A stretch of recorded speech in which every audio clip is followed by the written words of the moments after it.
বন্যপ্ৰাণী সুৰক্ষাৰ বাবে বিশ্বনাথৰ 15 নং ৰাষ্ট্ৰীয় ঘাইপথত 4টাকৈ অস্থায়ী বেৰিকেড স্থাপন বন বিভাগ আৰু আৰক্ষীৰ।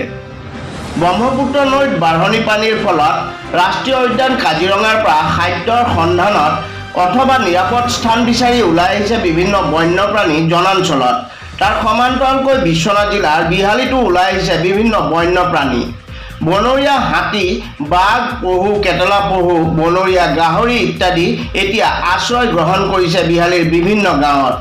ইফালে বিহালী জিঞ্জিয়া থানাৰ অন্তৰ্গত খেৰবাৰীৰ পৰা লাহৰীজানলৈকে 15 নং ৰাষ্ট্ৰীয় ঘাইপথ অতিক্ৰম কৰাৰ সময়ত বিভিন্ন বন্যপ্ৰাণী পথ দুৰ্ঘটনাত লিপ্ত হৈ বহু বন্যপ্ৰাণী আহত আৰু নিহত হৈছে, লগতে জনসাধাৰণো আহত হৈছে। সেয়েহে বিশ্বনাথ জিলা আৰক্ষী আৰু বন বিভাগে যুটীয়াভাৱে বন্য জীৱ জন্তুৰ লগতে জনসাধাৰণৰ সুৰক্ষা সুনিশ্চিত কৰাৰ বাবে ৰাষ্ট্ৰীয় ঘাইপথৰ খেৰবাৰীৰ পৰা লাহৰীজান পৰ্যন্ত 4টাকৈ স্থানত কৌশলগতভাৱে বেৰিকেড স্থাপন কৰিছে।